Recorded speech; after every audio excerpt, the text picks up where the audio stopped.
بسم اللہ الرحمن الرحیم، تنزیل الکتاب من اللہ العزیز الحکیم۔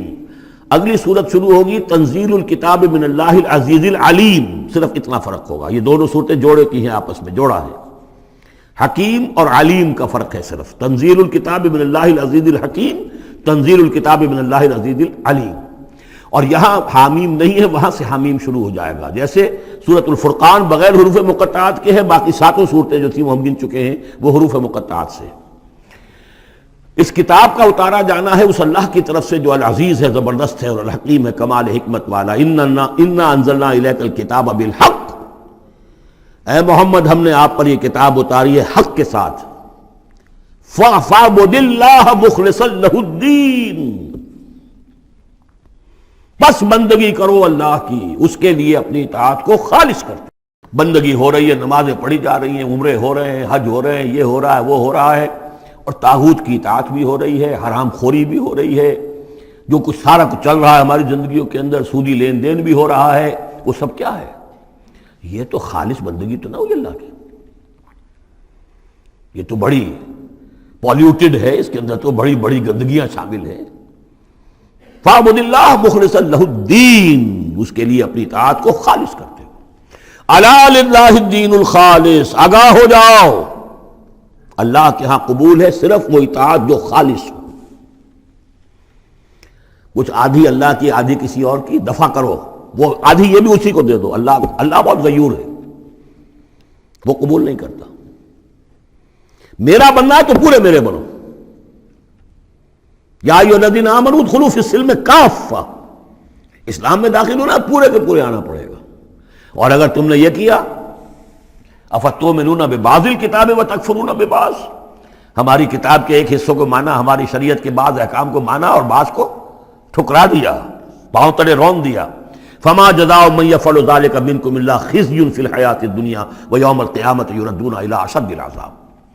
تو جو لوگ یہ طرز عمل اختیار کریں گے ان کی سزا اس کے سوا کچھ نہیں کہ دنیا کی زندگی میں ذلیل و خوار کر دیے جائیں اور قیامت کے دن شدید ترین عذاب میں جھونک دیے جائیں۔ تو دنیا کی رسوائی تو ہمارے سامنے، ہمارے ماتھے پر لکھی ہوئی ہے۔ 150 کروڑ یا 130 کروڑ دنیا میں ہوتے ہوئے عزت نام کی کوئی شے ہمارے پاس نہیں۔ جو بھی بین الاقوامی معاملات ہیں ان میں کوئی ہم سے کوئی رائے لیتا ہی نہیں۔ الا للہ الدین الخالص، آگاہ ہو جاؤ کہ اللہ کے ہاں مقبول اگر ہوگا تو دین خالص۔ والذین اتخذوا من دونہ اولیاء، اور وہ لوگ جنہوں نے اللہ کے سوا کچھ اور کو اولیاء بنایا ہوا ہے، ما نعبدهم الا لیقربونا الی اللہ زلفیٰ، اور کہتے ہیں ہم نہیں، ان کو نہیں پوچھتے، ہم تو اصل میں اللہ ہی کو پوچھتے ہیں، ان کو صرف اس لیے پوچھتے ہیں کہ یہ ہمیں اللہ سے قریب کر دیں گے، یہ ہمارے یہ وسیلے ہیں، ان کے ذریعے سے ہم اللہ کے قریب ہو جائیں گے، اس لیے پوچھتے ہیں۔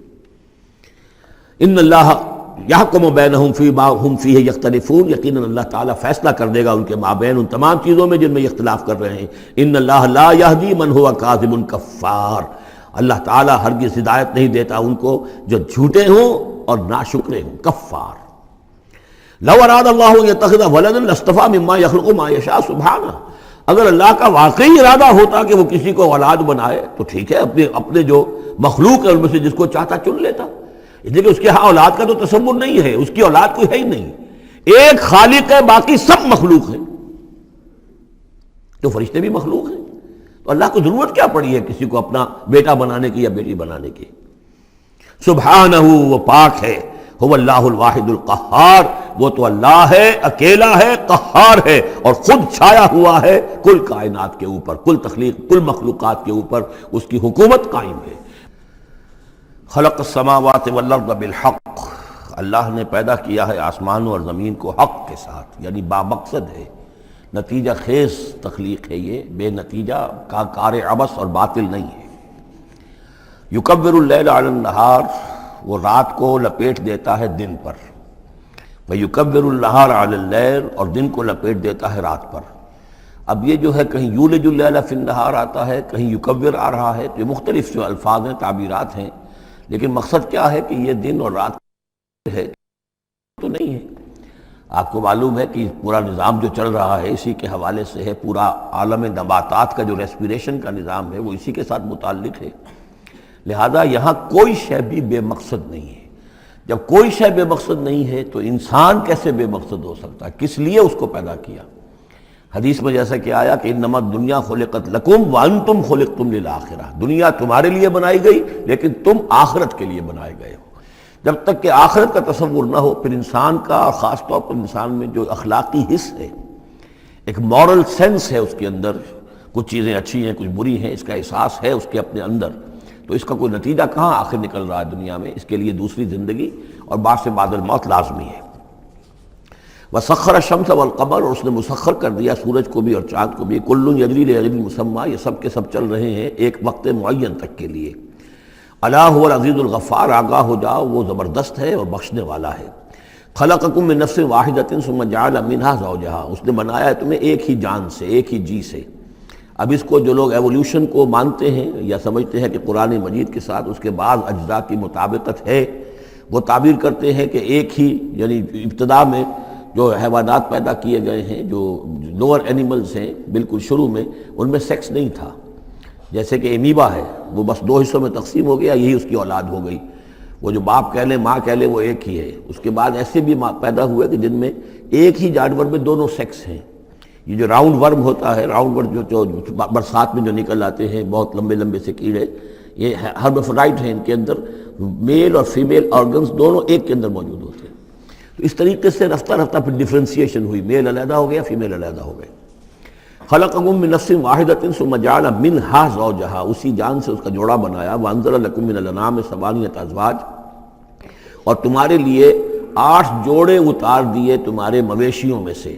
عام طور پر عرب میں جو مویشی موجود تھے ان میں سے اونٹ نر اور مادہ، گائے نر اور مادہ، اسی طریقے سے بھیڑ نر اور مادہ، اور بکری نر اور مادہ، یہ جو ہیں ان کے ہاں یہی مویشی تھے۔ ثمانیۃ ازواج یہ سورہ انعام میں بھی آ چکا ہے، وہ ہمیں یاد ہوگا۔ من الابل اثنین ومن البقر اثنین ومن الماعز اثنین، یہ وہاں آ چکا ہے۔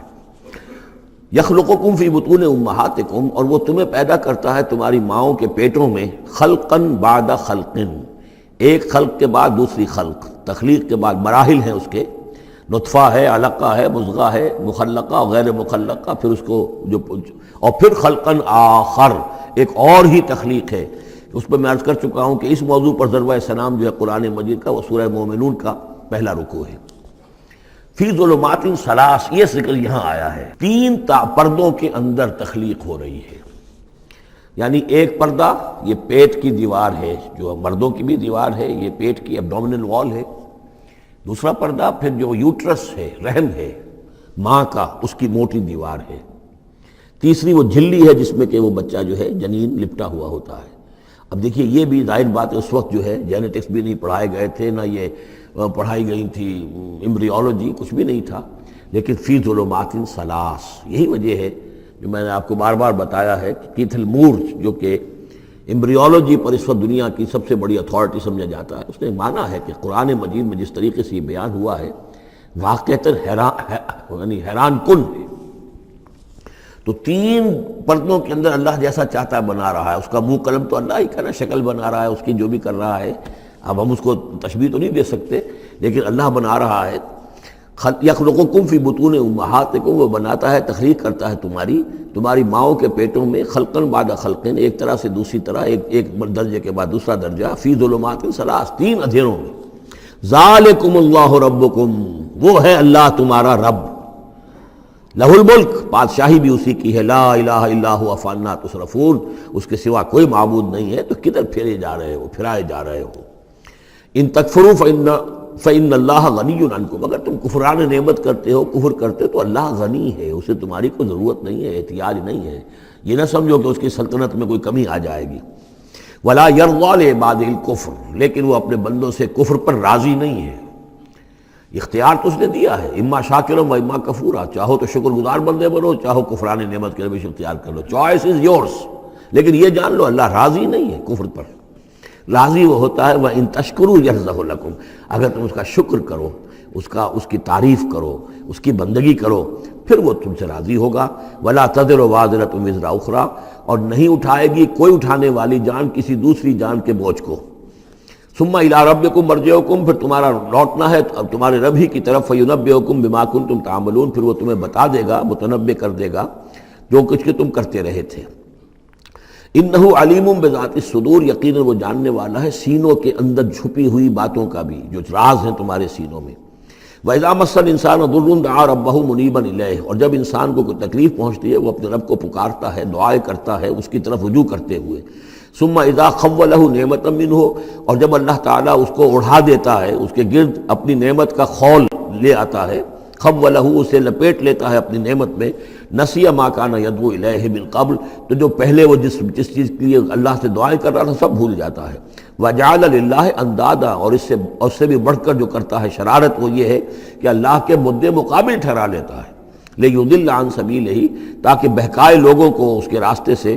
قل تمتع، تو اللہ تعالیٰ کی طرف فرمایا جا رہا ہے نبی کہہ دیجئے اٹھا لو کچھ دنیا کے کچھ جو مزے ہیں وہ لوٹ لو، بے کفر کا، اپنے کفر کے ساتھ، قلیلاً، لیکن بہت کم، چند دن کی زندگی ہے، اس میں جو تمہیں عیاشی کرنی ہے کر لو۔ انک من اصحاب النار، پھر مستقل طور پر تو تم آگ والے ہو، تمہیں آگ کے اندر جھونکا جائے گا۔ امن هو قانت آناء اللیل ساجدا وقائما یحذر الآخرۃ ویرجو رحمت ربہ، اس صورت میں یہ خاص اسلوب کئی مرتبہ آئے گا کہ ایک چیز کو، ایک جملے کو آگے نامکمل چھوڑ دیتے ہیں کہ اسے خود انسان پر کرے، فل ان دی بلینک، وہ خود بخود اس کے اندر مقدر تو ہے لیکن اس کو واضح طور پر نہیں کیا جاتا، مثلا اس کی مثال، اور یہ کئی دفعہ آئے گا اسلوب۔ اب من ہوا قانت آناء اللیل، بھلا وہ شخص کہ جو کھڑا رہتا ہے، بندگی کرتا ہے رات کے وقت بھی، ساجدن و قائمن، کبھی سجدے میں پڑا ہوا ہے کبھی کھڑا ہوا ہے، یحذر الآخرۃ، جو آخرت سے ڈرتا رہتا ہے، وہ یرجو رحمت ربہ، اور ساتھ ہی اپنے رب کی رحمت کا امیدوار بھی ہے، بس آگے کچھ نہیں۔ مراد کیا ہے؟ کیا بھلا یہ شخص کا من ہوا غافل، کیا برابر ہو جائے گا اس کے کہ جو غافل ہے؟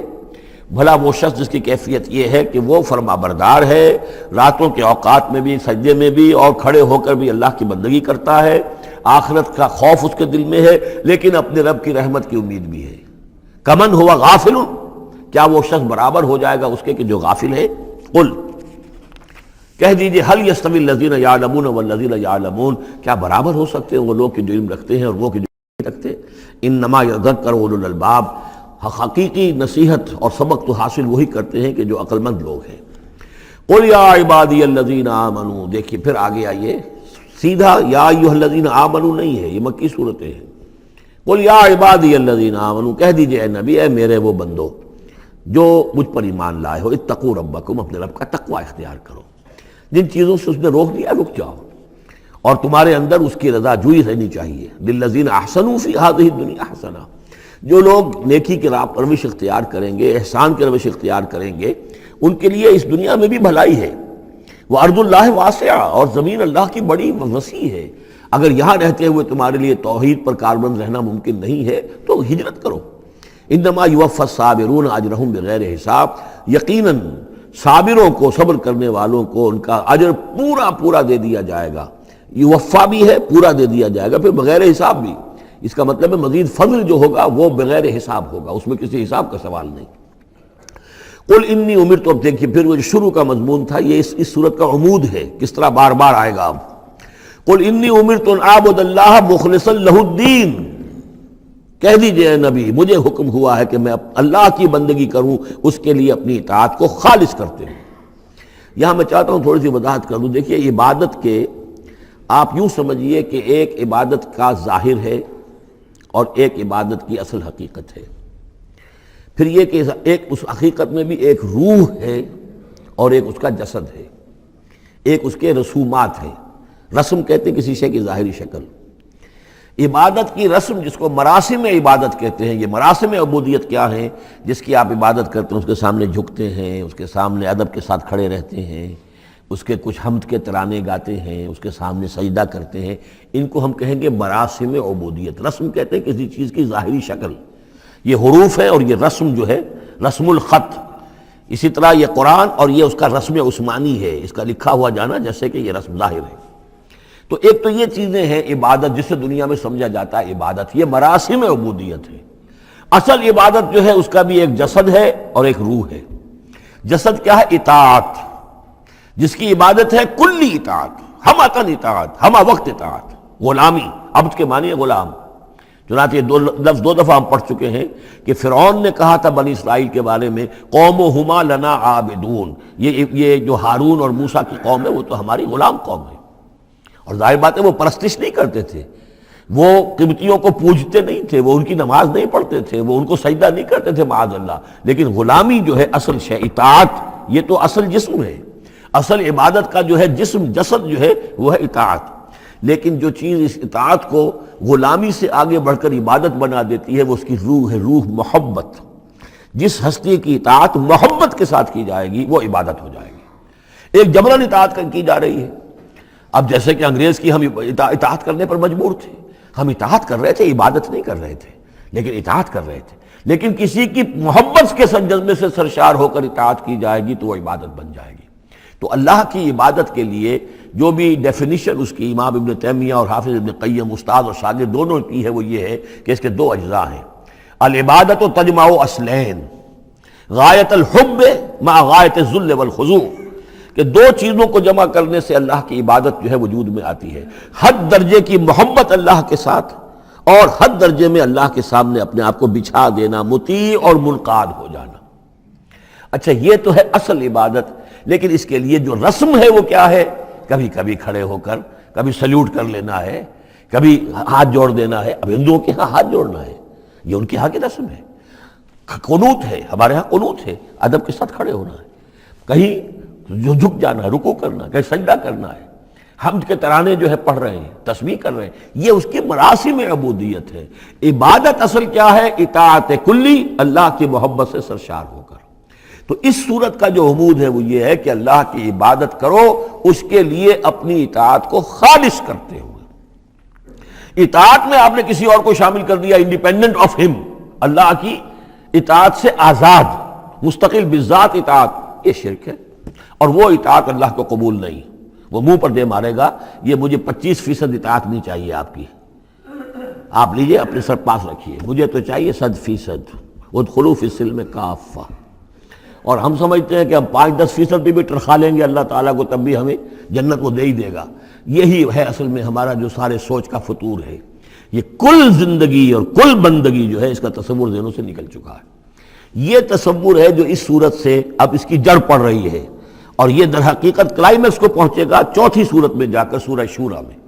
تو دیکھیے پھر آ گیا قل انی امرت ان اعبد اللہ مخلصا لہ الدین، کہہ دیجئے مجھے تو حکم ہوا کہ میں اللہ کی بندگی کروں اس کے لیے اپنی اطاعت کو خالص کرتے ہوئے. وامرت لان اکون اول المسلمین، اور مجھے حکم ہوا کہ سب سے پہلا مسلم، سب سے پہلا فرما بردار میں خود بنوں. یہ نہیں ہے کہ میں تمہیں فرما برداری کی دعوت دے رہا ہوں اور خود جو ہے میں اللہ کی نافرمانی کروں، یہ نہیں. قل انی اخاف ان عصیت ربی عذاب یوم عظیم، کہہ دیجئے مجھے تو خود اندیشہ ہے اگر میں اپنے رب کی نافرمانی کروں تو ایک بڑے دن کا عذاب مجھے آ پکڑے گا. میں اپنے آپ کو مستثنا نہیں سمجھتا، میں بھی بندہ ہوں. اگر میں معصیت کروں، اگر میں اپنے رب کی نافرمانی کروں، ظاہر بات ہے کہ یہ جو ہے اگر بہت بڑا اگر ہے، ظاہر اس کے حضور کا امکان نہیں، حضور کے لیے سمجھانے کے لیے ان لوگوں کو بتایا جا رہا ہے. قل اللہ اعبد مخلصا لہ دینی، پھر وہی.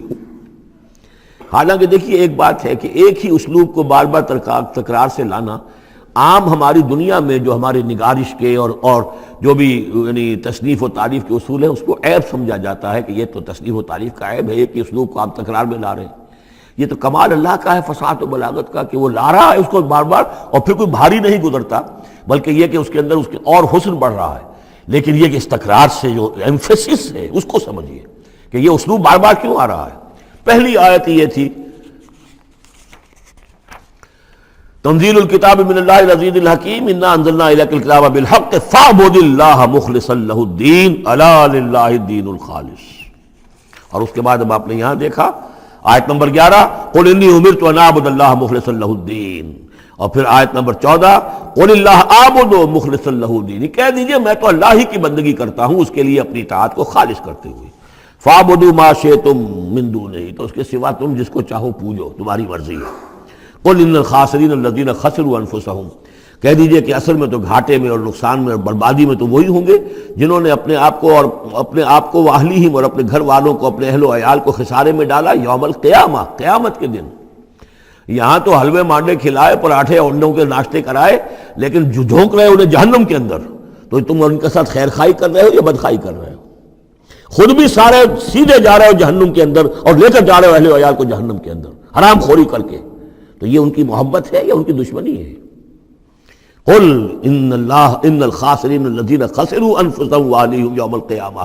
قیامت کے دن جنہوں نے خسارے میں ڈال دیا اپنے آپ کو اور اپنے اہل عیال کو، جیسے کہ ہم آگے چل کر پڑھیں گے سورہ تحریم میں، یا ایھا الذین آمنوا قوا انفسکم واہلیکم نارا، اے ایمان والو بچاؤ اپنے آپ کو اور اپنے اہل و عیال کو آگ سے، جہنم کی آگ سے. لیکن جن لوگوں نے اپنے آپ کو آگ کا مستحق بنا لیا، اپنے اہل و عیال کو، ان سے بڑا گھاٹے میں کون ہوگا؟ الا ذالک هو الخسران المبین.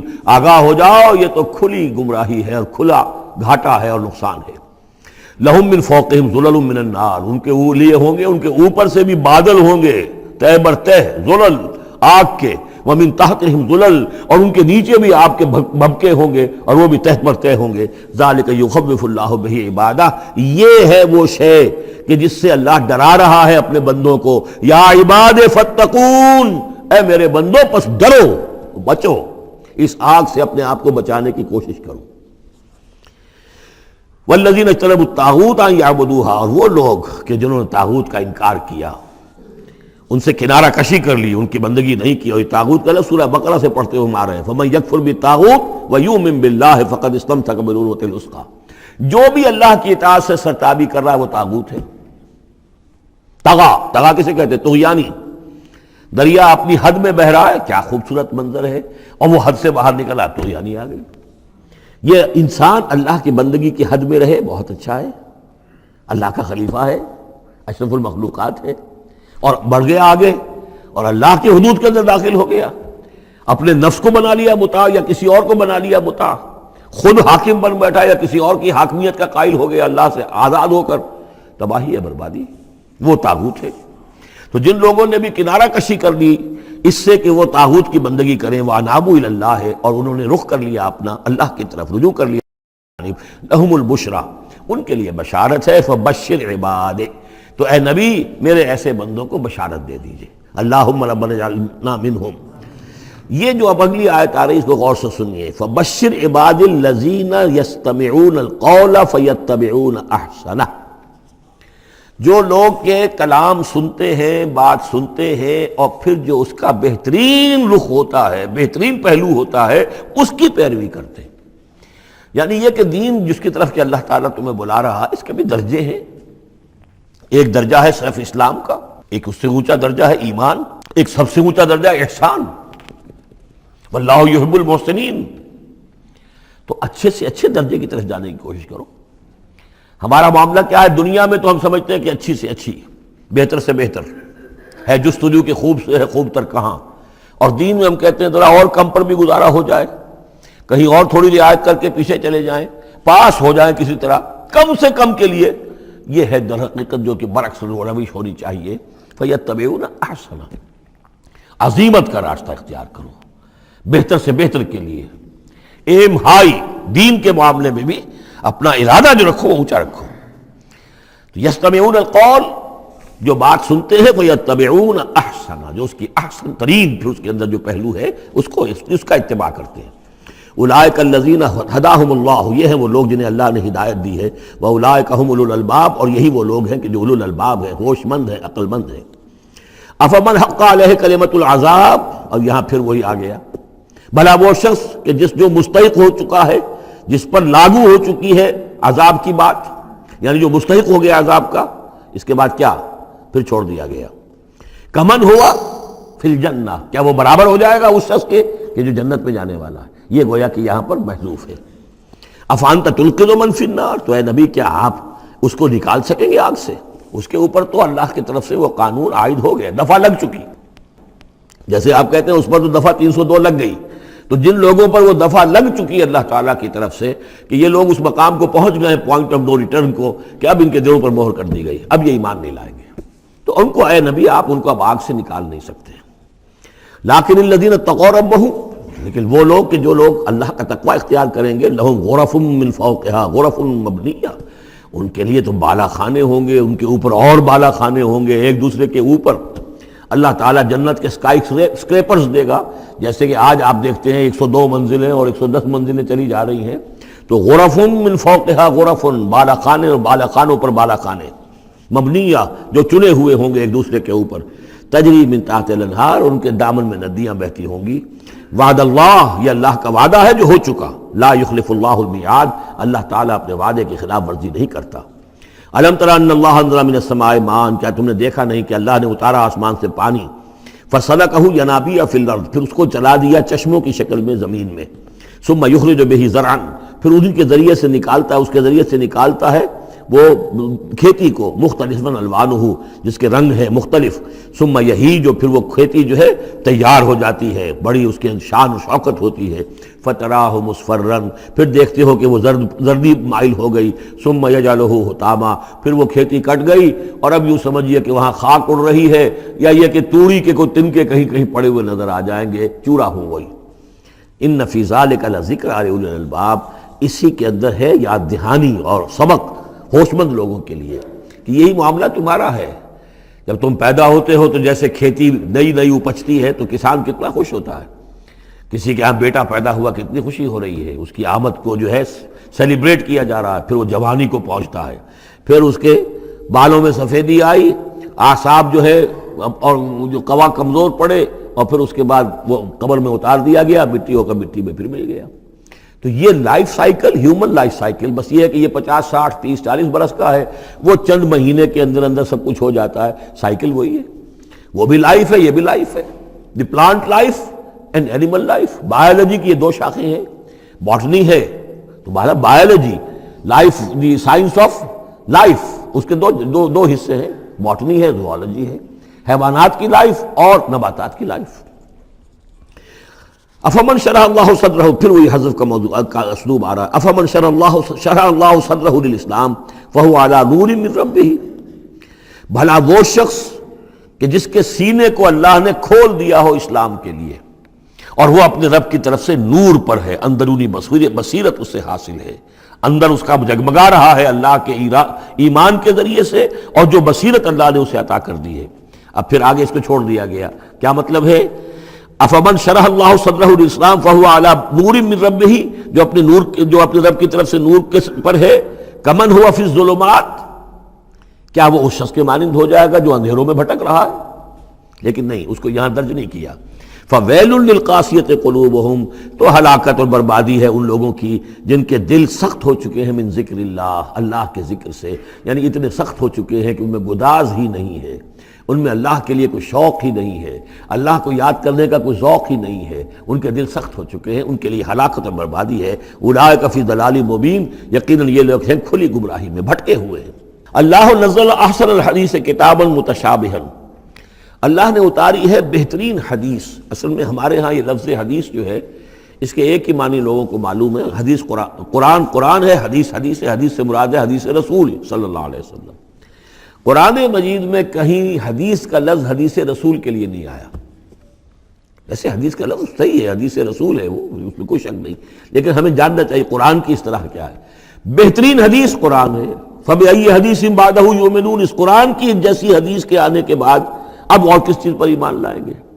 تو یہاں پر بھی لفظ حدیث آ رہا ہے، اللہ کا کلام ہے یہ، تو اللہ نزل احسن الحدیث، اللہ نے بہترین بات نازل فرمائی ہے، بہترین کلام نازل فرمایا ہے، کتاباً، کتاب کی صورت میں، متشابہاً، اس کے مضامین بہت متشابہ ہیں۔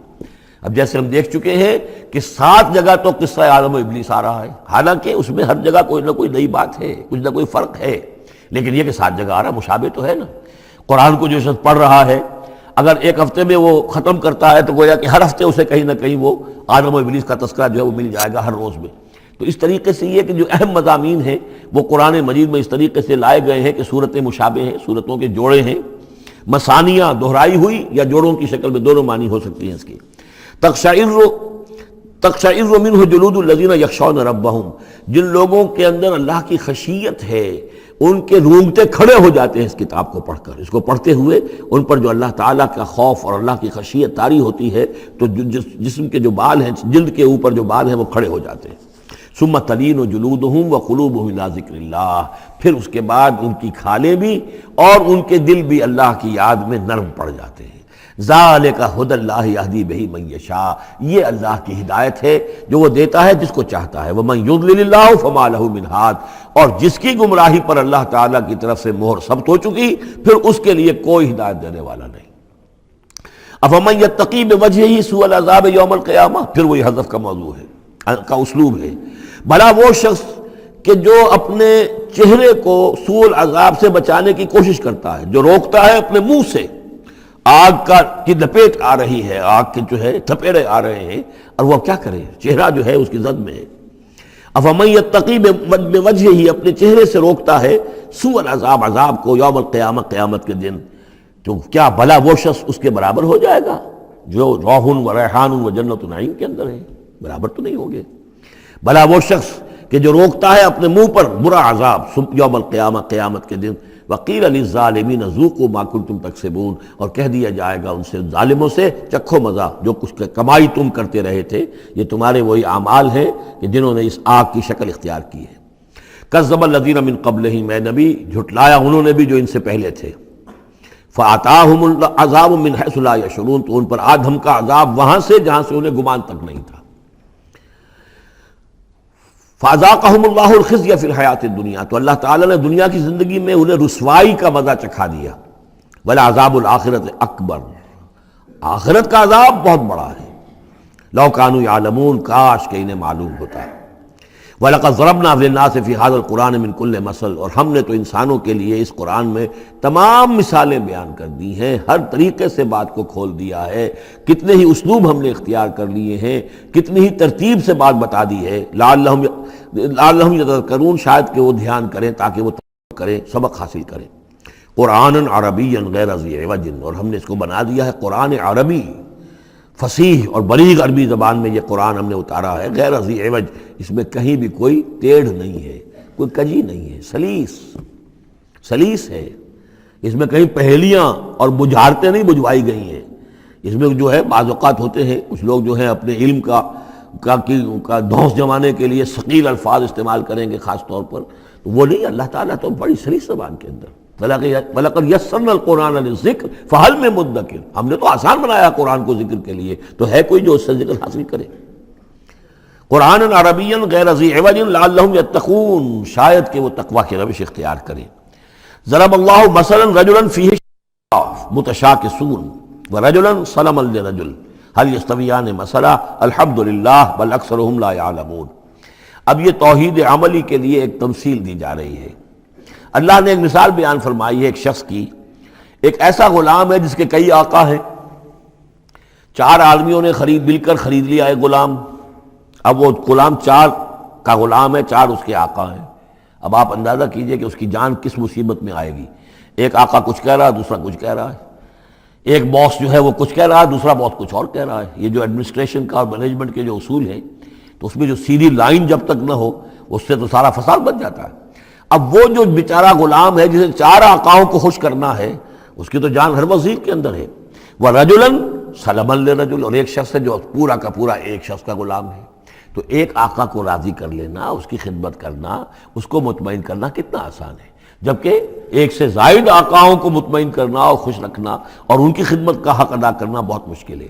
یہی شرک اور توحید کا معاملہ ہے۔ ایک اللہ کے بندے بن جاؤ، اسی میں سکون ہے، اسی میں اطمینان ہے، اسی میں چین ہے، ذہنی سکون اور قلبی اطمینان بھی اسی میں ہے، روحانی سکون بھی اسی میں ہے۔ اور جب تم یہ کہ یہ شرک اور بہت سے دیوی اور بہت سے دیوتا، تو ہر وقت جو ہے وہ جان کانپتی رہے گی کہ ایک دیوی راضی ہو رہی تو دوسری ناراض ہو رہی ہے، اور ایک دیوتا جو ہے اس کی کوئی ڈنڈوت کی ہے تو دوسرا ناراض ہوگا کہ میرے ہاں کوئی چڑھاوا نہیں چڑھایا، تو یہ تو ان کی جان تو ہر وقت جو ہے مصیبت کے اندر رہے گی۔ ضرب اللہ مثلا رجلا فیہ شرکاء متشاکسون، اور وہ شریک جو ہے اس کے آقا وہ زندی بھی ہیں، ایک دوسرے کے ساتھ اراد رکھنے والے بھی ہیں، تو اس کا کیا حال ہوگا اس غلام کا جو ان چار آقاؤں کا غلام ہے۔ وَرَجُلًا سَلَمًا لِرَجُلٍ، اور ایک جو غلام وہ ہے، ایک شخص وہ ہے کہ جو ایک ہی آدمی کا غلام ہے۔ هل يستویان مثلا، کیا یہ برابر ہو سکتے ہیں مثال میں؟ الحمدللہ، کل تعریف اللہ کے لیے، یعنی یہ کہ صاف بات ہو گئی کہ توحید ہی صحیح راستہ ہے، بل اکثرهم لا يعلمون، لیکن یہ کہ ان کی اکثریت علم نہیں رکھتی۔ اِنَّكَ مَيِّتٌ وَإِنَّهُم مَيِّتُونَ، اے نبی آپ کو بھی وفات پانا ہے، موت آپ پر بھی وارد ہوگی اور یہ سب بھی مریں گے۔ ثم انکم یوم القیامت عند ربکم تختصمون، پھر تم اپنے رب کے پاس قیامت کے دن آپس میں جھگڑو گے۔ کیا جھگڑو گے؟ حضور کہیں گے کہ میں نے تو یہ ان کو بتا دیا تھا سارا کچھ، اللہ جو تو نے بھیجا تھا میں نے پہنچا دیا تھا۔ ان میں سے ہو سکتا ہے کچھ کھڑے ہو کر یہ پلی لیں کہ نہیں نہیں مجھ تک بات نہیں پہنچی تھی، یہ جھگڑا ہوگا پھر، کیونکہ اللہ تعالیٰ نے تو بھیجا محمد رسول اللہ صلی اللہ علیہ وسلم کو، اور جواب دہی ان سے بھی ہوگی۔ سورہ اعراف کی آیت نمبر 6 بڑے اہم آیات میں سے ہے وہ قرآن مجید کے، فَلَنَسْأَلَنَّ الَّذِينَ أُرْسِلَ إِلَيْهِمْ وَلَنَسْأَلَنَّ الْمُرْسَلِينَ، ہم ان سے بھی پوچھیں گے جن کے طرف رسولوں کو بھیجا، اور ان سے بھی پوچھیں گے جنہیں رسول بنا کر بھیجا۔ تم نے ہمارا پیغام پہنچا دیا تھا؟ جی ہم نے پہنچا دیا تھا۔ اسی لیے حضور نے گواہی لے لی تھی حجۃ الوداع میں، الا هل بلغت، لوگوں میں نے پہنچا دیا کہ نہیں؟ اور پورے مجمع نے کہا انا نشہد انک قد بلغت وادیت ونصحت، ہاں حضور ہم گواہ ہیں، آپ نے حق تبلیغ ادا کر دیا، حق خیر خواہی ادا کر دیا، اور آپ نے حق امانت ادا کر دیا۔ پھر آپ نے اللہ کی سے خطاب کرتے ہوئے آسمان سے بھی اشارہ کیا، انگلی سے اشارہ کیا آسمان کی طرف، اللہم اشہد، اللہم اشہد، اللہ تو بھی گواہ ہے، یہ مان رہے ہیں کہ میں نے پہنچا دیا۔ پھر آپ نے فرمایا فَلْيُبَلِّغِ الشَّاهِدُ الْغَائِبَ، اب میں نے تو تمہیں پہنچا دیا ہے، تمہارا فرض ہے کہ تم پہنچاؤ ان کو جو یہاں موجود نہیں ہے۔ یہ ہے سلسلہ جو شروع کیا ہے، یہ گویا کہ جو میں نے کل بتایا تھا رسول و رسول اللہ ہے، اب گویا کہ پوری امت جو ہے وہ اللہ کے رسول کی رسول ہے۔ اللہ کے رسول نے باقی پوری نوع انسانی کے لیے اپنی امت کو یہ کام سونپ دیا ہے کہ جیسے میں نے تمہیں پہنچایا تھا تمہیں پہنچانا ہے پوری نوع انسانی کو۔ تو پوری امت گویا کہ رسول و رسول اللہ ہے، اللہ کے رسول کی رسول، کہ اللہ نے بھیجا محمد کو اور محمد نے وہ ذمہ داری ان کے اپنے کندھے سے ان کے کندھوں پر منتقل کر دی۔ یہ ہے صورتحال جس کو 2 جگہ قرآن میں کہا گیا، سورہ حج میں بھی ہم پڑھ چکے، هو اجتباکم وما جعل علیکم فی الدین من حرج الی قولہ تعالی لیکون الرسول شہیدا علیکم وتکونوا شہداء علی الناس، اور ادھر سورہ بقرہ کے اندر کہہ دیا گیا ہجرت کے ادھر ہجرت کے ادھر، یہ دونوں صورتیں ہجرت سے متصلاً قبل حج اور ہجرت کے متصلاً بعد البقرہ، اور ادھر کیا آ گیا وَكَذَلِكَ جَعَلْنَاكُمْ أُمَّةً وَسَطًا لِتَكُونُوا شُهَدَاءَ عَلَى النَّاسِ وَيَكُونَ الرَّسُولُ عَلَيْكُمْ شَهِيدًا، صرف ترتیب بدلی ہے۔ فَمَنْ أَظْلَمُ مِمَّنْ كَذَبَ عَلَى اللَّهِ وَكَذَّبَ بِالصِّدْقِ إِذْ جَاءَهُ، اس شخص سے بڑھ کر ظالم کون ہوگا جو اللہ پر جھوٹ باندھے، جھوٹ کہے، اسے کوئی وحی نہ آئی ہو اور وہ کہے کہ مجھ پر وحی آئی ہے۔ وَكَذَّبَ بِالصِّدْقِ، یا اور یہ اینڈ اور یہ دونوں جمع کیجیے گا، وہ بعد میں بتاؤں گا۔ وَكَذَّبَ بِالصِّدْقِ، اور جھٹلائے سچی بات کو جب کہ اس کے پاس آ گئی۔ یہ دونوں ایک شخص کے کردار بھی ہو سکتا ہے کہ وہ اللہ پر جھوٹ تہمت جو ہے جڑ رہا ہے، اور خود جو ہے جو اللہ کی طرف سے حق آیا ہے اس کی نفی کر رہا ہے، تردید کر رہا ہے۔ اور یہ 2 اشخاص بھی ہو سکتے ہیں کہ ایک تو وہ سب سے بڑھ کر ظالم ہے کہ جس اس کو وحی نہ آئی ہو اور وہ کہے کہ وحی آئی ہے، اس نے کوئی بات اپنے جی سے گھڑ کر اللہ کی طرف منسوب کر دی، تو یہ کہ اس سے بڑھ کر ظالم کوئی نہیں ہو سکتا۔ تو اسی طرح اسی درجے کا ظالم وہ ہے کہ جس کے پاس اللہ کا کلام آ جائے، صدق آ جائے، سچائی آ جائے، وہ اس کو جھٹلا دے۔ الیس فی جہنم مثوی للکافرین، تو کیا جہنم ہی میں ٹھکانہ نہیں ہے ایسے کافروں کا؟ اب اس کے برعکس دیکھیے والذی جاء بالصدق وصدق بہ، یہاں بھی یہ دونوں احتمالات ہیں، اور وہ شخص کے جو لایا سچائی، اور وہ شخص کے جس نے سچائی کی تصدیق کی۔ یہ بھی ایک ہی شخص بھی ہو سکتا ہے کہ کسی شخص کے کردار میں دونوں پہلو ہیں، وہ راست باز ہے، خود بھی اس کا سارا معاملہ راستی پر ہے، اور پھر یہ کہ جو راستی جو حق اس کے سامنے پیش کیا جائے فوراً قبول بھی کرتا ہے، تصدیق بھی کرتا ہے۔ لیکن یہ کہ عام طور پر خیال یہ ہے کہ والذی جاء بالصدق سے مراد یہاں محمد رسول اللہ صلی اللہ علیہ وسلم جو لائے ہیں سچائی اللہ کی جانب سے، اور وصدق بہ سے مراد حضرت ابوبکر ہیں رضی اللہ تعالی عنہ جنہوں نے اس سچائی کی تصدیق کی ہے۔ وجاء بالصدق وصدق بہ اولئک هم المتقون، یہی لوگ ہیں جو کہ متقی ہیں۔ لہم ما یشاؤون عند ربہم، ان کے لیے جو کچھ یہ چاہیں گے ان کے رب کے پاس وہ ان کو دے دیا جائے گا، فراہم کر دیا جائے گا۔ ذالک جزاء المحسنین، یہی ہے نیکوکاروں کا بدلہ۔ لیکفر اللہ عنہم اسوأ الذی عملوا ویجزیہم اجرہم بأحسن الذی کانوا یعملون، تاکہ اللہ تعالیٰ ان کے وہ اعمال جو برے ہیں وہ تو ان سے دور کر دے۔ یعنی ظاہر بات ہے کہ انبیاء تو خیر معصوم ہیں، ان سے تو کسی غلط بات کا جو ہے اگر کوئی امکان پیدا ہوتا بھی ہے بنائے طب بشری تو اللہ تعالیٰ محفوظ کر لیتا ہے اور اس کا صدور نہیں ہونے پاتا. باقی تو ہر شخص سے خطا ہو سکتی ہے، غلطی ہو سکتی ہے. تو اللہ تعالیٰ جو ہے ان کے جو برے اعمال ہوں گے انہیں تو دور ہٹا دے گا، نامہ اعمال سے دھو دے گا. کوئی لغزش ہے، کسی وقت کوئی خطا ہو گئی ہے، کوئی ایسی شے ہے کہ جو ان کے ہاں ناپسندیدہ ہے، ان کے کردار میں ہے، اللہ اسے دور کر دے گا، دھو دے گا. وَيَجْزِيَهُمْ أَجْرَهُمْ بِأَحْسَنِ الَّذِي كَانُوا يَعْمَلُونَ، اور ان کا جو جزا ان کی معین کرے گا وہ ان کے بہترین اعمال کے حساب سے کرے گا. ظاہر بات ہے ہر نیکوکار کے تمام اعمال ایک جیسے نہیں ہوتے، نیکی کے بھی درجات ہیں، اونچے درجے کی نیکی، اس سے کمتر درجے کی نیکی، اس سے کمتر درجے کی نیکی. لیکن اللہ جب اس کی جزا کا معاملہ طے کرے گا، مقام و مرتبہ، تو اس کے بلند ترین جو اعمال ہیں اس کے حساب سے اللہ تعالیٰ اسے جنت میں مقام عطا فرمائے گا. جو برے ہیں ان کو دھو دے گا، پاک کر دے گا. والذی جاء بالصدق وصدق به اولئک هم المتقون لهم ما یشاءون عند ربهم ذلك جزاء المحسنین لیکفر اللہ عنهم اسوأ الذی عملوا ویجزیهم اجرهم باحسن الذی كانوا یعملون. الیس اللہ بکاف عبدہ، کیا اللہ کافی نہیں اپنے بندے کے لیے، اپنے بندے کی مدد کے لیے، اپنے بندے کی حفاظت کے لیے؟ یہ سوالیہ نشان ہے حقیقت میں، یہ اس پر زور دینے کے لیے اللہ کافی ہے. اے نبی آپ اور اے مسلمانوں تم مطمئن رہو، تمہاری حفاظت، تمہاری مدد اس کے لیے اللہ کافی ہے. وَيُخَوِّفُونَكَ بِالَّذِينَ مِن دُونِهِ، اور یہ تمہیں ڈراتے ہیں اے نبی، یہ تو آپ کو بھی ڈراتے ہیں ان سے کہ جو اس کے علاوہ ہیں، اللہ کے علاوہ. ہمارے معبودوں کی کوئی پھٹکار پڑے گی تم پر، جیسے کہ حضرت ابراہیم علیہ السلام کو ڈرایا تھا، سورہ انعام کے اندر ہم پڑھ آئے ہیں کہ تم نے سارے معبودوں کی نفی کر دی، اب ذرا انتظار کرو، اب تم پر جو بیتے گی اور ان کی پھٹکار پڑے گی تم پر، ان کی طرف سے تم پر پکڑ آئے گی. انہوں نے کہا تم مجھے کس سے ڈراتے ہو؟ بدبختو ڈرنا تمہیں چاہیے، تم اللہ کے ساتھ شریک کرتے ہو، مجھے تو کوئی ڈر نہیں ہے. اسی طریقے سے کہا کہ یہ ڈرا رہے اے نبی آپ کو بالذین من دونہ، ان کے بارے میں ان سے ڈرا رہے ہیں کہ جو اللہ کے سوا انہوں نے معبود بنا رکھے. وَمَن يُضْلِلِ اللَّهُ فَمَا لَهُ مِنْ هَادٍ، اور جس کو اللہ تعالیٰ گمراہ کر دے، جس کی گمراہی کے اوپر مہر لگا دے، پھر اس کے لیے کوئی ہدایت دینے والا نہیں.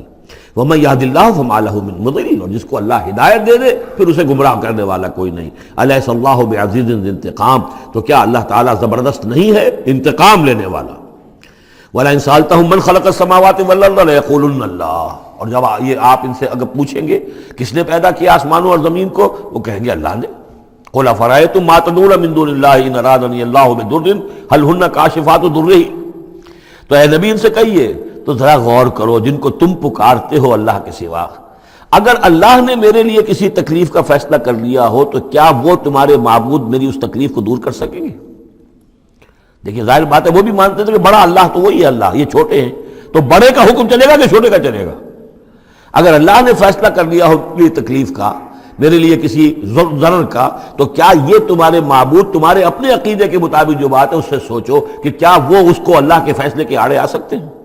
اور ارادنی برحمت، اور اگر اللہ تعالیٰ نے میرے لیے رحمت کا کوئی فیصلہ کر لیا ہے، حل ہن ممسکات رحمت ہی، کیا ان میں اتنی طاقت ہے کہ میری اس کی رحمت کو روک لیں؟ قل حسبی اللہ، کہہ دیجئے میرے لیے تو میرا رب کافی ہے. علیہ یتوکل المتوکلون، اسی پر توکل کرتے ہیں توکل کرنے والے. قل یا قوم اعملوا علی مکانتکم، کہہ دیجئے اے نبی، اے میری قوم کے لوگوں، کر لو جو کچھ تم کر سکتے ہو، میرے خلاف جو سازشیں کرنی ہے کر لو، جو تدبیریں کرنی ہے کر لو، جو قوت جمع کرنی ہے کر لو. انی عامل، میں بھی اپنی سی محنت کر رہا ہوں. فسوف تعلمون، ان قریب تمہیں معلوم ہو جائے گا کون کامیاب ہوتا ہے کون ناکام. من یاتی ہے عذاب یخزی ہے، کس پر آتا ہے وہ عذاب جو اسے رسوا کر دے، ویحل علیہ عذاب مقیم، اور اس کے اوپر عذاب وہ نازل ہو جائے کہ جو ہمیشہ رہنے والا ہو. انا انزلنا علیک الکتاب للناس بالحق، اے نبی، اے محمد صلی اللہ علیہ وسلم، ہم نے آپ پر یہ کتاب نازل کر دی ہے لوگوں کے لیے حق کے ساتھ. فمن اہتدی فلنفسہ، تو جو کوئی ہدایت کے راستہ اختیار کرتا ہے وہ اپنے بھلے کے لیے. ومن ضل فانما یضل علیہا، اور جو گمراہی اختیار کرتا ہے تو اس کا سارا وبال اسی کے اوپر آئے گا. وما انت علیہم بوکیل، اور آپ کو ان کے ٹھیکیدار نہیں ہے، ذمہ دار نہیں ہے، مسئول نہیں ہے. آپ کے جو ہے آپ سے ان کے بارے میں پوچھا نہیں جائے گا، باس پرس نہیں ہوگی. آپ سے تو پوچھا جائے گا آپ نے پیغام پہنچا دیا تھا یا نہیں، بس اس کے بعد آپ کا فرض ختم ہوا. اللہ یتوفی الانفس حین موتها والتی لم تمت فی منامها. اس آیت کو پھر نوٹ کر لیجئے، قادیانیوں نے جو بھی فساد ذہنوں میں پیدا کیا ہوا ہے، یہ میں سورہ آل عمران سے لے کے مسلسل اس کو واضح کر رہا ہوں کہ یہ توفی جو ہے، توفا یتوفا، باب تفاعل، پورا پورا لے لینا، قبض کر لینا، قبضے میں لے لینا. اللہ یتوفی الانفس حین موتها، اللہ تعالیٰ قبض کر لیتا ہے جانوں کو اور شعور کو جبکہ اس کی موت کا وقت ہوتا ہے. والتی لم تمت فی منامها، جن کے موت کا وقت نہیں ہے تو نیند میں قبض کر لے. نیند میں شعور چلا گیا، جان موجود ہے. موت جب ہوتی ہے شعور بھی گیا، جان بھی گئی، جسم یہاں ہے. اور حضرت مسیح کو لیا گیا، شعور بھی، جان بھی، جسم بھی. تو گویا کہ توفی جو ہے بتمام و کمال جو ہوئی ہے وہ حضرت مسیح کی ہوئی ہے علیہ الصلوۃ والسلام. باقی یہ گویا کہ استعارت ہے توفی. نیند میں بھی ہمارا شعور چلا گیا، اور اصل شے تو شعور ہی ہے انسان کے. اگر شعور ہی نہیں ہے تو پھر کیا ہے اس کے اندر؟ وہ اللہ نے اس وقت اس سے لے لیا ہے، چھین لیا ہے، اللہ تعالیٰ نے سلب کر لیا، قبض کر لیا ہے. تو گویا کہ یہ لفظ جو اطلاق ہو رہا ہے اس کا نیند پر بھی ہو رہا ہے. فَيُمْسِكُ الَّتِي قَضَىٰ عَلَيْهَا الْمَوْتَ، تو جس کی موت کا اللہ فیصلہ کر چکا ہے اس کو اپنے پاس روکے رکھتا ہے. وَيُرْسِلُ الْأُخْرَىٰ إِلَىٰ أَجَلٍ مُّسَمًّى، جس کے لیے صرف نیند کا فیصلہ تھا واپس بھیج دیتا ہے. جب وہ جاگتا ہے تو اس کا شعور واپس آ جاتا ہے، اور ایک وقت معین تک کے لیے اس کا یہ سلسلہ جاری رہتا ہے. ان فی ذلک لآیات لقوم یتفکرون، یقیناً اس میں نشانیاں ہیں ان لوگوں کے لیے جو غور و فکر سے کام لیں. ام اتخذوا من دون اللہ شفعاء، کیا انہوں نے اللہ کے سوا کوئی شفیع گھڑ لیے اپنے لیے، اختیار کر لیے جو ان کے سفارشی ہوں گے؟ قل اولو کانوا لا یملکون شیئا، ان سے کہیے کہ بھلا اگر انہیں کوئی اختیار ہی نہ ہو سرے سے، ولا یعقلون، اور انہیں کوئی نہ اس کی سمجھ ہو. قل للہ الشفاعۃ جمیعا، کہہ دیجئے شفاعت کل کی کل اللہ کے اختیار میں ہے. یعنی شفاعت اگر ہے بھی تو باذن رب ہے، اللہ کی اجازت سے ہے. پھر یہ کہ اللہ شفاعت قبول کرے نہ کرے اس کا اختیار اس کا ہے. کسی کی دھونس نہیں ہے، کسی کا زور نہیں ہے کہ وہ اللہ سے اپنی بات منوا لے. لہ ملک السماوات والارض، آسمان اور زمین کی بادشاہی اسی کے لیے ہے. ثم الیہ ترجعون، پھر تم اسی کی طرف لوٹا دیے جاؤ گے. وَإِذَا ذُكِرَ اللَّهُ وَحْدَهُ اشْمَأَزَّتْ قُلُوبُ الَّذِينَ لَا يُؤْمِنُونَ بِالْآخِرَةِ، جب اللہ کا ذکر کیا جاتا ہے اکیلے اللہ کا توحید کے ساتھ، تو جو لوگ کہ اللہ آخرت پر ایمان نہیں رکھتے ان کے دل بیٹھنے لگتے ہیں، رکنے لگتے ہیں، انہیں اچھا نہیں لگتا. اللہ ہی اللہ کی بات ہو رہی ہے. اسی طرح اگر کسی تقریر میں، کسی وعظ میں ساری گفتگو جو ہو رہی ہو توحید کی ہو رہی ہو تو لوگ گھبرا جائیں گے کہ یہ کوئی اولیاء اللہ کی بات ہو، کوئی قصے کہانیاں ہوں، کوئی کرامات ان کی بیان کی جائے، کوئی نبی کی شان بیان کی جائے، تو اس پر تو یہ کہ ان کے جو ہے دل کھلتے ہیں اور خوش رہتے ہیں.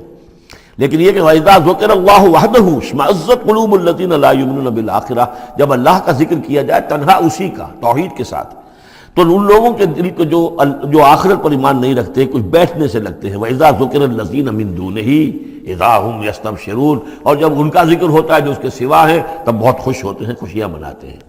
قُلِ اللَّهُمَّ فَاطِرَ السَّمَاوَاتِ وَالْأَرْضِ، کہو اے اللہ تو جو کہ تمام آسمان اور زمین کا بنانے والا ہے، عالم الغیب والشہادہ، تو جو کہ تمام غیب چھپی ہوئی چیزیں اور جو ظاہر اور سامنے کی چیزیں سب کا جاننے والا ہے. انت تحکم بین عبادک فی ما کانوا فیہ یختلفون، یقیناً تو فیصلہ کرے گا اپنے بندوں کے مابین ان تمام چیزوں میں جن میں وہ اختلاف کرتے رہے تھے. وَلَوْ أَنَّ لِلَّذِينَ ظَلَمُوا مَا فِي الْأَرْضِ جَمِيعًا، اور اگر ان کافروں اور ظالموں کے پاس جو بھی کچھ زمین میں ہے ساری دولت ہوتی، وَمِثْلَهُ مَعَهُ، اور اس جتنی اور بھی ہوتی، لَافْتَدَوْا بِهِ مِنْ سُوءِ الْعَذَابِ يَوْمَ الْقِيَامَةِ، تو قیامت کے دن اس برے عذاب سے، عذاب کی برائی سے بچنے کے لیے وہ سارا فدیہ میں دے دیتے. یہاں تو آپ کو معلوم ہے کہ جان پر بنی ہو تو ایک گھونٹ پانی کے لیے انسان سب کچھ دینے کو تیار ہو جائے گا، بادشاہ دے دے گا. وہ تو دنیا میں دیکھا جا سکتا ہے، پیاس سے آدمی مر رہا ہو تو ایک گھونٹ پانی کے لیے وہ کیا نہیں دے دے گا. تو قیامت کے دن بھی فرمایا کہ اگر ان کے پاس پوری دنیا کی دولت ہو، اتنی ہی اور بھی ہو، تو یہ سب دے کر چاہیں گے کسی طرح اس جہنم کے عذاب سے ہمیں بچا لیا جائے. ظاہر بات ہے یہ بھی بات کو واضح کرنے کے لیے نہ وہاں کسی کے پاس دولت ہوگی نہ اس کا کوئی امکان ہے، لیکن سمجھانے کے لیے وہی چیزیں جو ہماری سمجھ میں آ سکتی ہیں انہی کو اسلوب کو اختیار کیا گیا. وَبَدَا لَهُم مِّنَ اللَّهِ مَا لَمْ يَكُونُوا يَحْتَسِبُونَ، اور اس روز ان کے سامنے آ جائے گی اللہ کی طرف سے وہ چیزیں جس کا انہیں گمان بھی نہیں تھا. وہ سمجھتے تھے ایسے ہی ڈرا رہے ہیں، جیسے بچوں کو ہابو سے ڈراتے ہیں، ہوا ہے آ جائے گا، ایسے ہی یہ نبی جو ہیں یہ ذرا جہنم سے اور اس سے اور عذاب سے ڈرا رہے ہیں، حقیقت کچھ نہیں ہے. تو وہ لوگ نہیں سمجھتے تھے کہ یہ بات واقع ایسا ہی ہو جائے گا، لیکن اس روز ان کی نگاہوں کے سامنے آ جائے گا.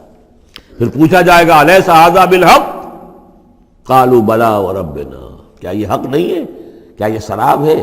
یہ جھوٹ موٹ کی چیز ہے یا واقعی ہے؟ وحاق بہم ما كانوا به يستهزئون، اور ان کو گھیرے میں لے لے گی یا ان پر الٹ پڑے گی وہ تمام چیز جس کا وہ مذاق اڑایا کرتے تھے۔ فَإِذَا مَسَّ الْإِنسَانَ ضُرٌّ، جب انسان کو کوئی تکلیف پہنچتی دعانا، ہمیں پکارتا ہے، دعائیں کرتا ہے۔ ثُمَّ إِذَا خَوَّلْنَاهُ نِعْمَةً مِنَّا، جب ہم اسے لپیٹ دیتے ہیں اپنی نعمت میں، قَالَ إِنَّمَا أُوتِيتُهُ عَلَىٰ عِلْمٍ، تو وہ کہتا مجھے یہ ملا ہے اپنے علم کی بنیاد پر، میری ذہانت، فطانت، میری سمجھ، میری کاریگری، میں نے بر وقت اندازہ کر لیا کہ اب کیا حالات ہونے والے ہیں، کس چیز کی ڈیمانڈ پیدا ہونے والی ہے، میں نے اس کی فیکٹری لگا لی، تو دیکھو میرے وارے نیارے، یہ ساری میری سوجھ بوجھ ہے۔ علی علم بل ہی فتنۃ، یہی مضمون بڑی وضاحت کے ساتھ آ چکا سورہ قصص میں۔ قارون کا یہی فلسفہ تھا، اوتیتہ علی علم عندی، یہ دولت جو ہے یہ میں نے اپنی ذہانت اور فطانت سے کمائی ہے۔ بل ہی فتنۃ، نہیں یہ تو تمہارے لیے فتنہ ہے، آزمائش ہے، ولکن اکثر یعلمون، لیکن ان کی اکثریت علم نہیں رکھتی۔ قد قالها الذین من قبلہم، پہلوں نے بھی ایسی بات کہی تھی، قارون کی طرف بھی اشارہ ہو گیا۔ فما اغنی عنہم ما كانوا یکسبون، تو جو کچھ بھی انہوں نے کمائی کی تھی وہ انہیں بچا نہیں سکی جب اللہ نے قارون کو اور اس کے محل کو دھسا دیا اس کے خزانوں سمیت زمین کے اندر۔ فاصابہم سیئات ما کسبوا، پھر پڑ گئی ان پر، آ گئی وہی چیزیں کہ جو انہوں نے کمائی تھی، اپنی برائیاں جو کمائی تھی۔ والذین ظلموا من ہؤلاء، اور ان میں سے بھی جو لوگ اس ظلم اور کفر اور شرک کے روش اختیار کریں گے، سیصیبہم سیئات ما کسبوا، تو ان کے بھی جو کرتوتوں کی برائی ہے وہ ان کے اوپر واقع ہو کر رہے گی۔ وما ہم بمعجزین، اور وہ شکست نہیں دے سکیں گے، ہرا نہیں سکیں گے، عاجز نہیں کر سکیں گے اللہ کو۔ اولم یعلموا ان اللہ یبسط الرزق لمن یشاء ویقدر، کیا یہ جانتے نہیں کہ اللہ ہی ہے کہ جو کشادہ کر دیتا ہے رزق کو جس کے لیے چاہتا ہے، اور تنگ کر دیتا ہے جس کے لیے چاہتا ہے۔ وَيَقْدِرْ إِنَّ فِي ذَلِكَ لَآيَاتٍ لِقَوْمٍ يُؤْمِنُونَ، یقیناً اس میں نشانیاں ہیں ان لوگوں کے لیے کہ جو ماننے والے ہیں۔ قُلْ يَا عِبَادِيَ الَّذِينَ أَسْرَفُوا، اس صورت میں یہ 2 مرتبہ آیا ہے۔ قُلْ يَا عِبَادِيَ الَّذِينَ آمَنُوا پہلے آیا تھا، اور اب آیا ہے قُلْ يَا عِبَادِيَ الَّذِينَ أَسْرَفُوا عَلَىٰ أَنفُسِهِمْ، اے نبی کہیے اے میرے وہ بندو جنہوں نے اپنے اوپر ظلم کیا ہے۔ تمہاری اب تک کی غفلت کی زندگی، اگر تم نے یہ زندگی غفلت میں گزار دی ہے، اب بھی ہوش میں آ جاؤ، جنہوں نے اب تک ظلم کیا ہے اپنے اوپر۔ قل یا عبادی الذین اسرفوا علی انفسہم لا تقنطوا من رحمت اللہ، اللہ کی رحمت سے مایوس نہ ہو، ان اللہ یغفر الذنوب جمیعا، اللہ تعالیٰ سارے گناہ معاف کر دے گا، لیکن اس کی شرط ہے توبہ کرو اس کی جناب میں، آج توبہ کرو خلوص دل کے ساتھ، چاہے پوری زندگی 70 برس کی ہے کتنی بھی ہے، اللہ تعالیٰ اس کے گناہوں کو صاف کر دے گا، خلوص دل کے ساتھ توبہ۔ اور توبہ کی شرط یہ ہے کہ حرام خوری چھوڑو، غلط کام چھوڑو، معصیت کو ترک کرو، اس کے بغیر توبہ نہیں ہے۔ یہ ہم پڑھ چکے ہیں سورہ الفرقان کے آخری رکوع میں، الا من تاب وآمن وعمل عملا صالحا فاولئک یبدل اللہ سیئاتہم حسنات وکان اللہ غفورا رحیما ومن تاب وعمل صالحا فانہ یتوب الی اللہ متابا۔ عمل جب تک درست نہیں ہوتا تو توبہ کیا خاک ہوئی، توبہ وہ ہے کہ عمل درست ہو جائے۔ انہ هو الغفور الرحیم، یقیناً وہ غفور الرحیم ہے۔ وانیبوا الی ربکم، اور اپنے رب کی طرف رجوع کرو، واسلموا لہ، اور اس کے فرما بردار بن جاؤ، اب بھی بن جاؤ، من قبل ان یاتیکم العذاب ثم لا تنصرون، اس سے پہلے کہ تم پر وہ عذاب آئے اور مسلط ہو جائے اور پھر تمہاری کہیں سے کوئی مدد نہیں کی جا سکے گی۔ واتبعوا احسن ما انزل الیکم، یہ اس سے پہلے بھی آیت آ چکی ہے نا، آیت نمبر 18 میں تھا، فیتبعون احسن، یہ قرآن بھی جو تمہیں راستہ دکھا رہا ہے اس میں درجات ہیں، اونچے ہیں۔ السابقون الاولون من المہاجرین والانصار والذین اتبعوہم باحسان، یہ درجے تھے کہ نہیں تھے؟ درجہ شہادت ہے، درجہ صدیقیت ہے کہ نہیں ہے؟ یہ سورہ حدید میں جا کر مزید مضمون اور کھلے گا، تو اونچے سے اونچے درجے کی طرف چلنے کی کوشش کرو۔ واتبعوا احسن ما انزل الیکم من ربکم، اور جو کچھ تمہارے رب کی طرف سے تمہاری طرف نازل کیا گیا ہے اس میں سے جو بہترین درجے کی شے ہے اس کی پیروی کرو۔ من قبل ان یاتیکم العذاب بغتۃ، اس سے پہلے کہ عذاب تم پر اچانک آ دھمکے، وانتم لا تشعرون، اور تمہیں اس کا گمان تک نہ ہو۔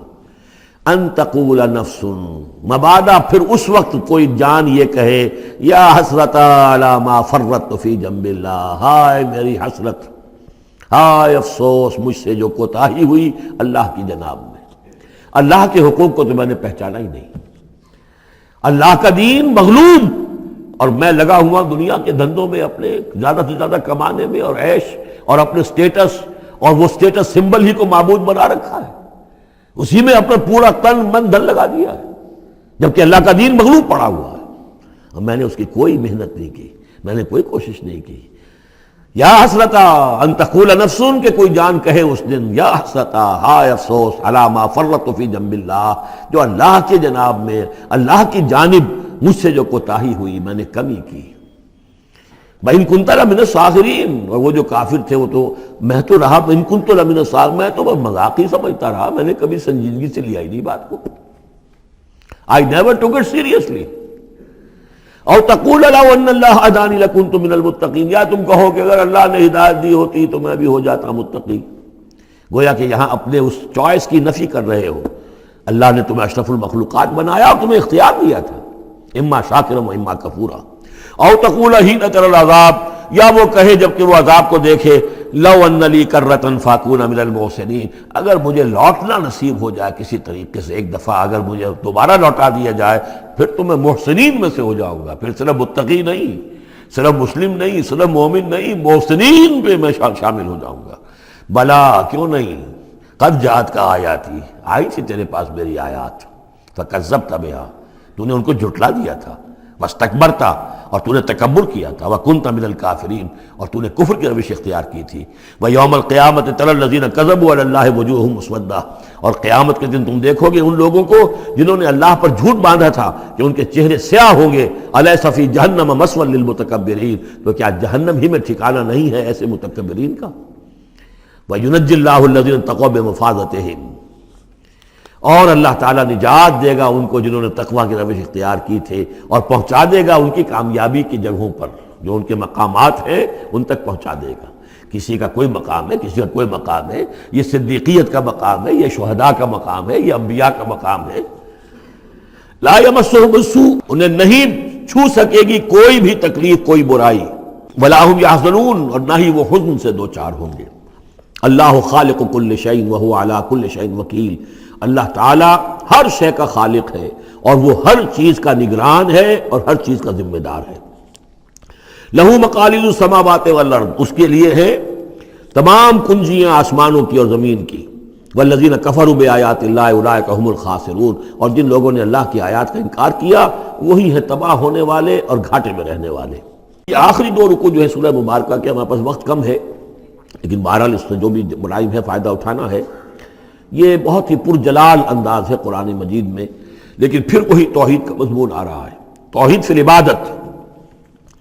قل افغیر اللہ تأمرونی اعبد ایھا الجاہلون، یہ انداز جو ہے قرآن مجید میں کہیں اور نہیں ملے گا۔ اے نبی کہہ دیجئے، اے جاہلو، کیا تم مجھے بھی یہ مشورہ دے رہے ہو کہ میں اللہ کے سوا کسی اور کی بندگی کروں؟ وہ دباؤ جو تھا، مشرکین کا دباؤ تھا محمد رسول اللہ پر صلی اللہ علیہ وسلم، کچھ تو کمپرومائز کیجئے، کچھ تو لے دے کے معاملہ کیجئے، کوئی ایک آدھ معبود ہمارا بھی مانے، باقی آپ کو ہم مان لیں گے، اب آپ کو بادشاہ بھی مان لیں گے، باقی جو آپ کہیں گے ہم کریں گے، لیکن یہ کہ کچھ تو آخر ہمارے ساتھ بھی کچھ تو گیو اینڈ ٹیک ہونا چاہیے۔ اب ان کا جواب اس انداز میں دیجئے، قل افغیر اللہ تأمرونی اعبد ایھا الجاہلون، مجھے بھی تم اس بات کا مشورہ دے رہے ہو، مجھے یہ حکم دے رہے ہو کہ اللہ کے سوا کسی کو پوجوں؟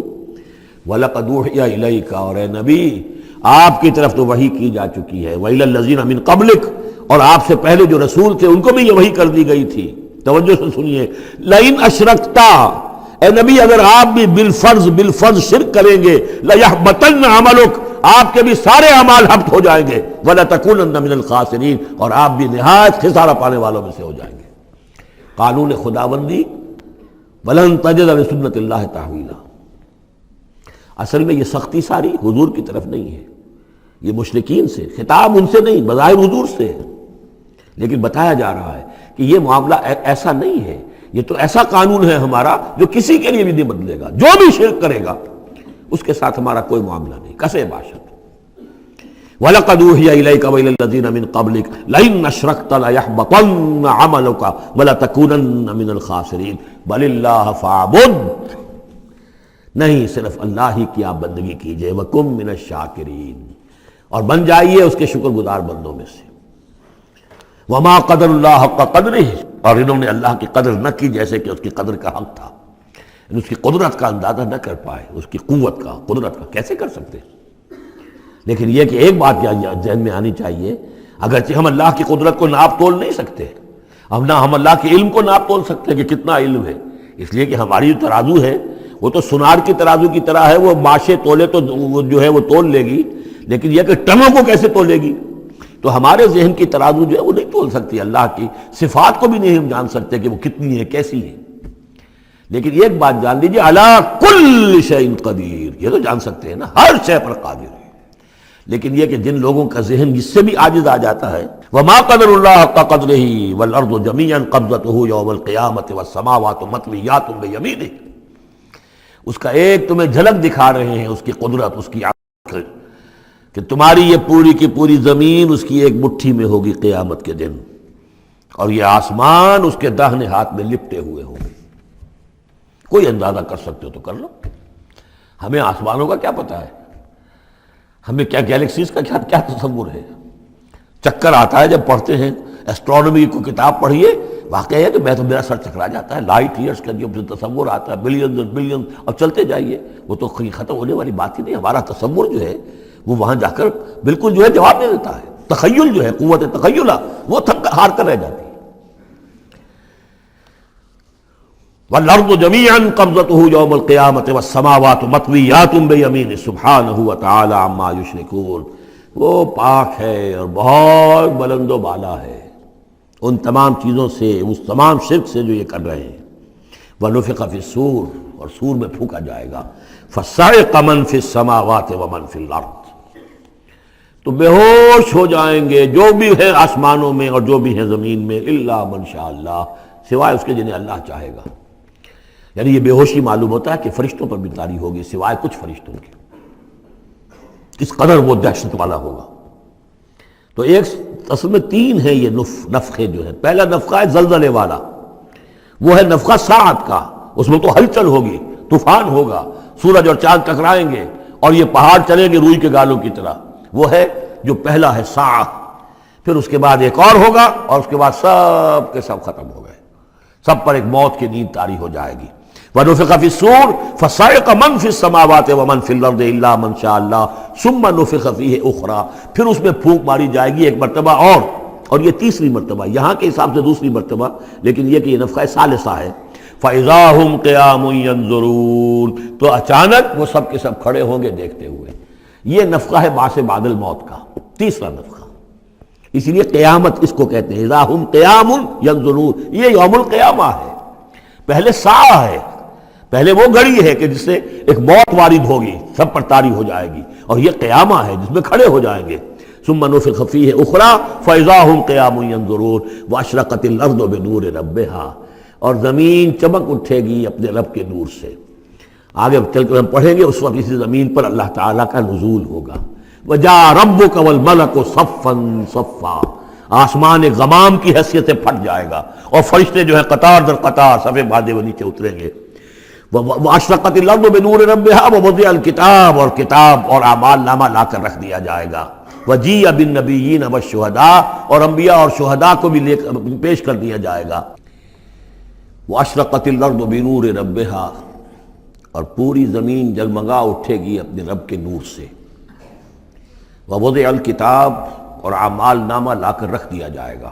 اس کا یہی نقشہ کھینچا جا چکا ہے سورہ کہف میں بھی۔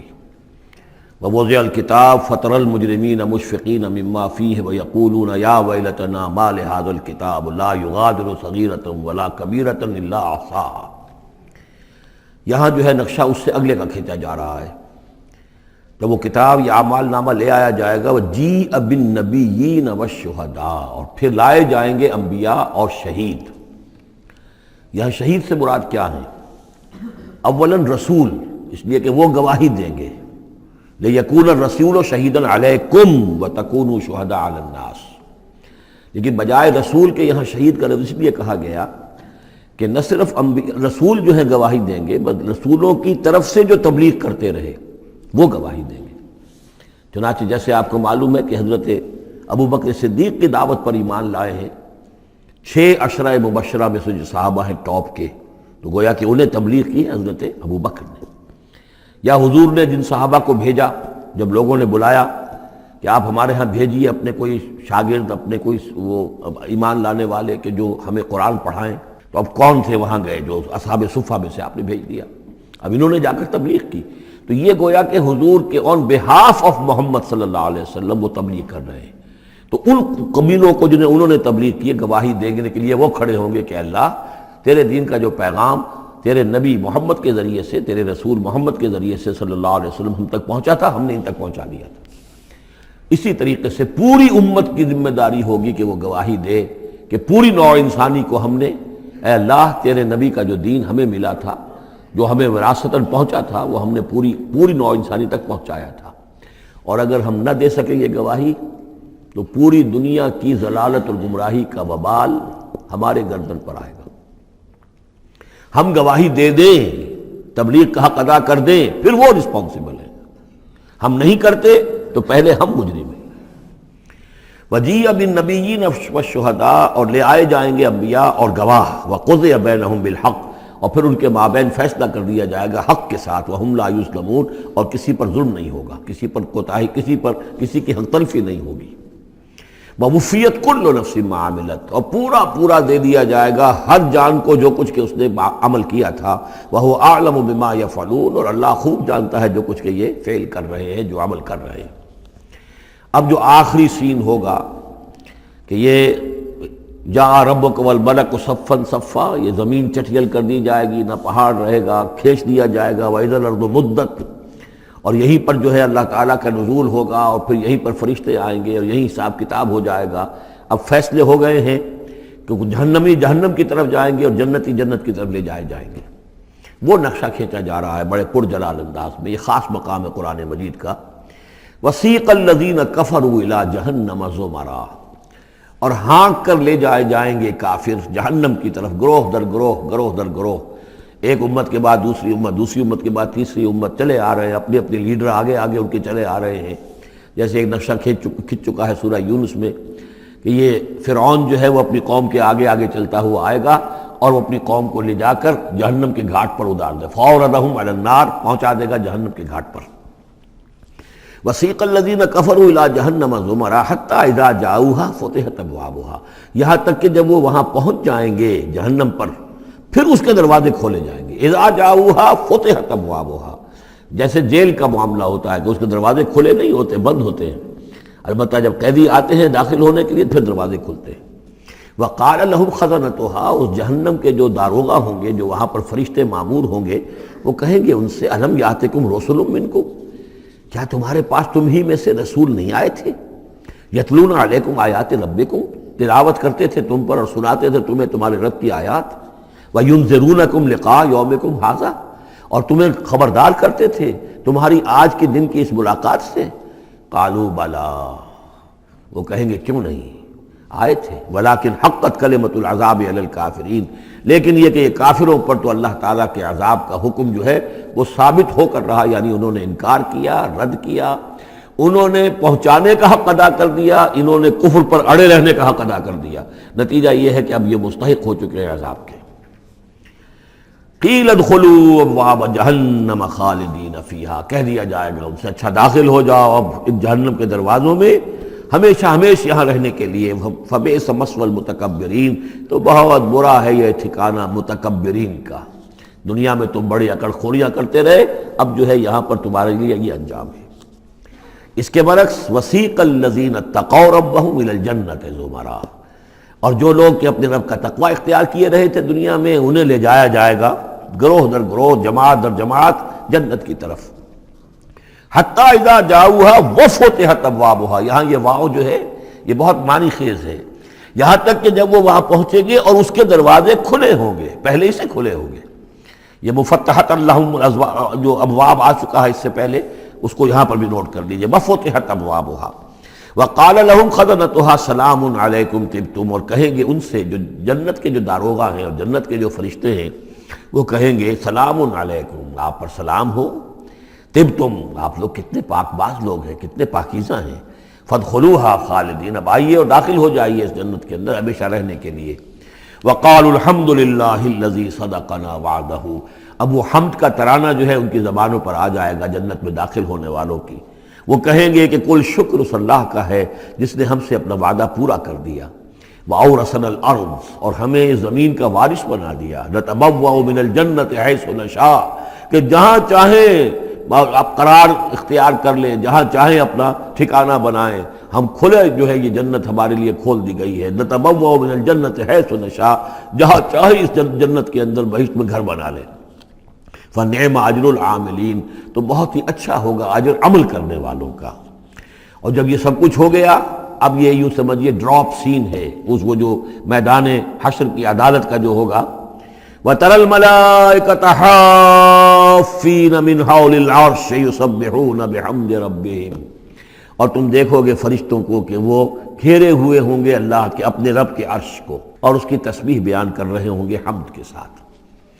یعنی انسانی جو بھی عدالت لگنی تھی لگ چکی، انسانوں کے لیے فیصلے ہو گئے، جنتی جنت کی طرف بھیج دیے گئے اور دوزخی جو ہیں دوزخ کی طرف دھکے دے دے کر پہنچا دیے گئے۔ اب یہ وَتَرَى الْمَلَائِكَةَ حَافِّينَ مِنْ حَوْلِ الْعَرْشِ يُسَبِّحُونَ بِحَمْدِ رَبِّهِمْ وَقُضِيَ بَيْنَهُمْ بِالْحَقِّ، ان کے مابین بھی حق کے ساتھ فیصلہ کر دیا جائے گا۔ اب بینہم میں بعض لوگوں نے تو مراد انسان ہی لیا ہے، جیسے کہ اوپر آ چکا ہے وَقُضِيَ بَيْنَهُمْ بِالْحَقِّ وَهُمْ لَا يُظْلَمُونَ، یہ جو پہلا رکوع تھا اس سے 7واں اس کے اندر آ چکا ہے۔ لیکن ایک رائے یہ بھی ہے، اور اسی لیے میں نے آپ کو اس وقت نوٹ کرایا تھا کہ ملائکہ اور ملائے اعلیٰ کے اندر بھی بعض اوقات اختلاف ہوتا ہے، کہ یہ مثلا یہ کہ اللہ تعالیٰ کے احکام کی حکمتوں کے بارے میں اختلاف ہو، کہ اللہ نے یہ جو حکم دیا اس کی حکمت یہ معلوم ہوتی ہے، تو ظاہر بات ہے ان کے بھی درجات ہیں۔ تو اس روز جو ہے ملائکہ کے مابین بھی جو بھی اختلافات ہوں گے ان کا بھی فیصلہ کر دیا جائے گا۔ وَقُضِيَ بَيْنَهُمْ بِالْحَقِّ وَقِيلَ الْحَمْدُ لِلَّهِ رَبِّ الْعَالَمِينَ، اور آخر میں پھر وہ جے جو ہے وہ بلند کی جائے گی اللہ کی، حمد ہے کل کی کل اللہ کے لیے جو تمام جہانوں کا پروردگار ہے۔